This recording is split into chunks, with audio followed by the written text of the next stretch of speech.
आनंदे लागली टाळी, कोण देहाती संभाळी. काय वातावरण तयार झालं. श्रोते भाग्यवान आहे. 7 दिवस तुम्हाला ब्रह्मानंद ऐकायला मिळणार आहे. लक्षात ठेवा. सगळ्यांनी हजर राहा.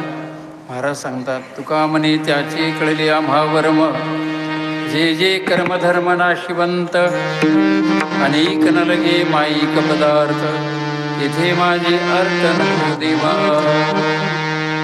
शास्त्रीय कारण असं आहे. महाराज सांगतात, कार्य पाहून आसक्ती होते, पण कार्याचं कारण कळालं की अंतःकरणात ती आसक्ती निवृत्त होते, असं शास्त्र आहे. एका मनुष्याला खूप भूक लागलेली आहे. 2 दिवसा उपाशी मनुष्य आहे. पंचपरमाणाचं ताट समोर आलेलं आहे. हातात एक घास घेणार, जिभेला पाणी सुटलेलं आहे. तेवढ्या सांगितलं, हो जे तुम्ही अन्न खातात ना त्याच्यामध्ये कालकुट्ट विष आहे, आता खाईल का तो? आसक्ती राहील का? अजिबात नाही. कार्याचं कारण कळाले आसक्ती निवृत्त होते. तसं महाराज सांगावा, जगत हे कार्य आहे आणि कार्याचं कळण तो परमात्मा आहे.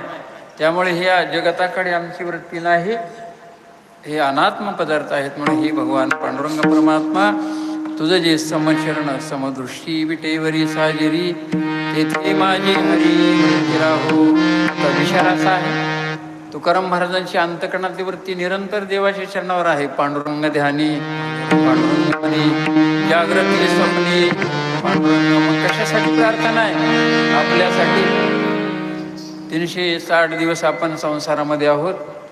हे भगवान पांडुरंगा, या सर्वांच्या अंतःकरणातली वृत्ती 7 दिवस तरी नामसप्ताहामध्ये राहावी, ही सामुदायिक प्रार्थना आपल्यासाठी तुकाराम महाराजांनी केलेली आहे. असं झालेली शिवा भगवान पांडुरंगाच्या चरणी समर्पित करतो. योग्य आहे ते माऊलींच्या कृपेच आहे. नुन्यते पुरते अधिकते सरते, करोनी घ्यावे तुमते विनविताशे ज्ञानेश्वर.